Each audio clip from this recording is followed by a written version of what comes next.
Hello and welcome back to another episode of The Wave. I'm your host, Xander Wilmoth. Tonight, we've got another awesome night of music prepared for you guys. But before we get into that, I had a chance to speak with tonight's band. You guys are going to love the Koneyo Project. Hello and welcome back to the cozy, comfy interview section of The Wave. I'm here with my friends of the Koneyo Project, Carlos, Elizabeth, Wyatt, Brady, and Eli. Now, you guys killed it tonight. I'm going to say that first and foremost. I love seeing your guys' music. You guys did an awesome job tonight. We really appreciate having you guys out here. I just want to start off and kind of ask you guys, what is it that motivates y'all to make music? What is it that really drives y'all when it comes down to it? Do you guys have some kind of process you like to work through together? Do you guys all work on the projects together, or do you guys have like a lead that kind of works out it before everybody else comes in? We usually work on stuff like pretty close together. Like our main process is like usually somebody will like come up with an idea, whether it's just like some kind of chords or like maybe a lead or some kind of riff type thing, and then we all get together in a rehearsal and just like build that up, work that out together. That's pretty much our process for most songs. So it's very, very collaborative, and there's not really like one person who writes anything, except he writes all the lyrics. I do. We don't touch that. I mean, he's screaming. I try to. Yeah. You try to? He doesn't let me. You could see probably why. Nobody wants that. I mean, Okay. you killed it. I'm sure Carlos could kill it as well, man. Dude, Well, you he don't would even kill know. it in a I got way some that would. underground lyrics, dude. Some underground underground. lyrics. Hidden gems that stay hidden. They're buried very, very, very deep. Well, I think that it shows that you guys kind of work on this together, that you guys all put the effort in that music-making process together, because the sound that you guys came in with tonight is awesome. You guys have this really, I can only describe it as large from the room in here, because Just like all Carlos. the amps, the drum sound, you guys have this really cool alt-rocky sound. Are you guys inspired by any specific artists when you guys decide you want to make the type of music you do? I would say all of us range very between person to person. Like me, for instance, like some of my favorite bands is like Metallica, Avenged Sevenfold. Then it also goes to like Kendrick Lamar, Bruno Mars, and some other stuff. So. And then, Yeah, well, I think a lot of us have very different tastes from Carlos, and speaking from which I do not share similar tastes in music. I don't. Okay, I do appreciate Tame Impala. I do like Tame Impala, and He appreciates Tame Impala. he's been my favorite artist for a good amount of time. But there's also been a lot of different obscurities that I've dabbled in. I really like hyperpop. I like just loud music, and that Imagine led me, Dragons, right? unfortunately, to Death Grips. I'm addicted to Death Grips, and it's a problem, and it's terrible. But I love it. It's so in your face. That's my favorite band, dude. What, really? Dead serious. That's crazy, I've seen them actually. live. That's awesome. What? That's, You've seen them live? I love hearing that you're a Death Grips fan. That's so That's awesome. nuts. They're my favorite band. Yeah, but Death Grips aside, I really enjoy like psychedelic rock, like just honestly anything except like modern day country music. I love old country music. Old country music's great, but modern day country music makes me want to throw up and stick my head outside of a bus and hit it with a light pole. What if we're looking at like new country music that sounds like old country music? So talking like Now Coulter Wall, okay. that man can sing. Reverend, please come. Like, that's good. That's some good shit. He said That's something some about good the shit. devil, right? The- In a suit and tie or something. The Possible. I feel as if, you guys come from a bunch of different perspectives. You guys have all these different influences that affect the way you want to make music, but the sound that you guys have formed when you come together it's brilliant. I really liked listening to you guys tonight. Brady, I drum personally. You killed it on the drums, dude. You've got that speed, you've got that power. Who are your drumming inspirations? Drumming inspirations, I draw from a lot of people. One person that I try to draw a lot from, I'm not technically at the level yet, but I look up to Matt Gartzka of Animals as Leaders a ton. He's just so technical when he plays, but it's also still like tasteful and feels great always. And it's just crazy, the stuff that he does. Growing up, one of the bands that got me really going into drums was System of a Down.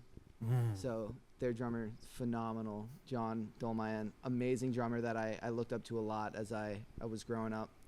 So a lot of that like kind of new metal scene was a lot of my earlier influences in my drumming, especially, and it's a great time. I think a lot of that metal influence definitely kind of shows with the type Bleeds of through a music little you bit, guys maybe. make. The kind of like metal, alt, grungy type of music. I really like your guys' sound though. I just, for people that want to see you guys live, do you guys have anything up and coming that you'd send people towards? Yes. Yeah, we've got a show at Hop Springs. Those weren't words. We have Hop a show at Hop Springs. Springs on April 16th with Midsummer Motel, Jack Diver, and Union. Union. Yeah. Palm Springs, everyone. I mean, and if people are looking for you guys online, I just want to make sure everybody can find you guys. Plug your social media as much as you want to. Everything you guys can. Yeah, at the Koneyo Project on Instagram and on pretty much YouTube, TikTok. We don't post on TikTok, but you know. We also have a If MySpace. you don't know how to spell Koneyo, it's like honey, but like with a K and an O at the end. We're You just know? Koneyo.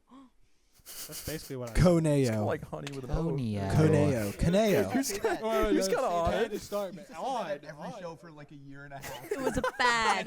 It would just make everyone more confused every time. If you guys want to see Carlos say that line specifically, you have to go to Hop Springs on April 16th, it seems Go. like. Probably will. You Yeah. boo him off stage when he does. Okay, If you guys can come help us boo that'd be a Carlos little off stage, I'll it'd kick be him off much stage. appreciated.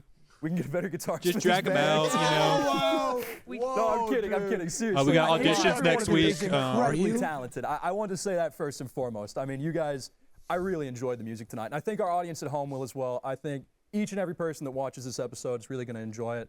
So, just to stress to my audience members at home, if you guys want to find the full-length episodes of The Wave, you can go on Instagram or YouTube. You can find us on Instagram at mt_The Wave or on YouTube at The Wave. But I really appreciate y'all joining us for this interview section. We're going to get to the music. Welcome back to the Wave Studio, and this episode's had enough talking. I'm ready to change the subject. Without further ado, we got the Koneyo Project.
Generals watch as children rot.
Magnolia.